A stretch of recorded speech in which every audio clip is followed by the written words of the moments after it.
Habit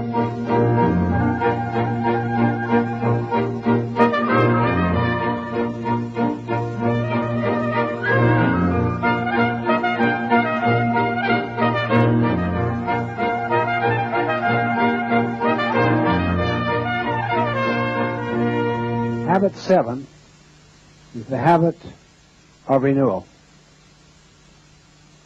What are you doing? Oh, you can see him. Sawing down this tree. I bet you're tired.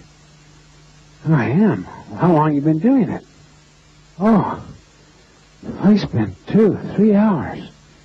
Oh, I bet you're really beat. Say, well, why don't you sharpen the saw?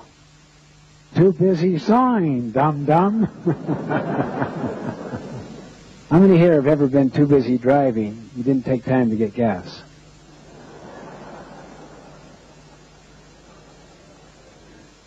In physics, it's called the second law of thermodynamics. Everything breaks down. Entropy becomes disordered.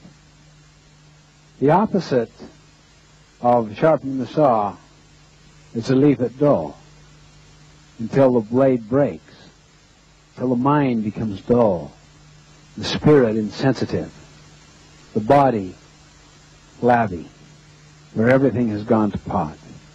The concept of sharpening the saw, personally, interpersonally, managerially, organizationally, is the concept of continuous improvement.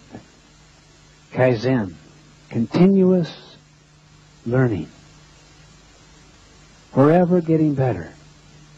Habit 7 is the habit that focuses on production capability.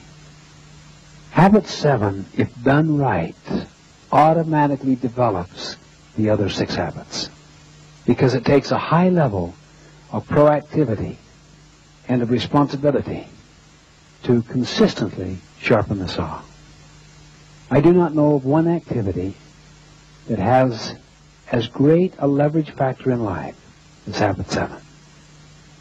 What do I mean by leverage?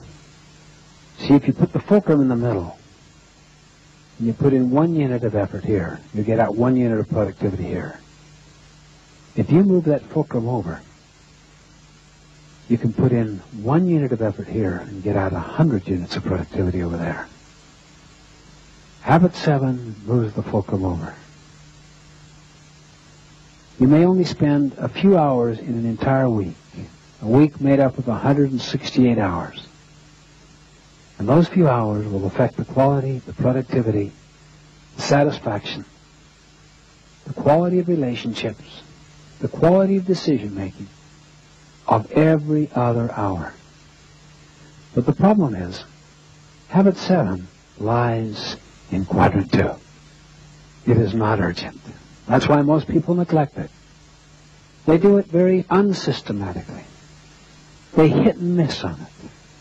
Sometimes they get kind of imbalanced on it. They focus only in one dimension. See, basically there are 4 dimensions in life. The body, the mind, the spirit, and relationships. We call that the social, emotional side. Social is our relationship with others.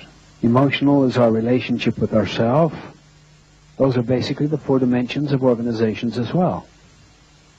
It has its economic side to produce the bottom line towards some mission within a certain value system. That is the spiritual side.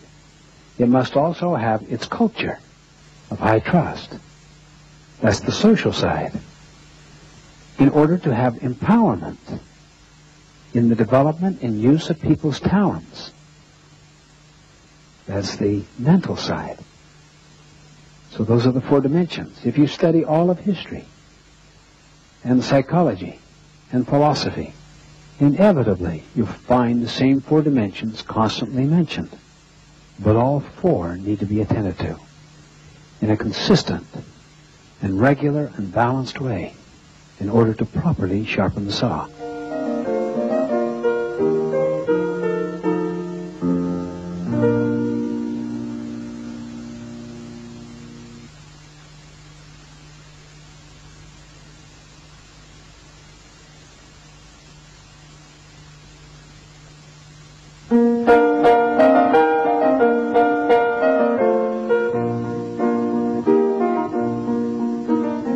let's look at each one in turn. Under physical, we usually think about these elements of renewal: exercise, nutrition, and stress management, so that we are not crippled, paralyzed from being overstressed, overtaxed, worn out, burned out. Exercise. More and more consciousness is happening inside society about the importance of exercise.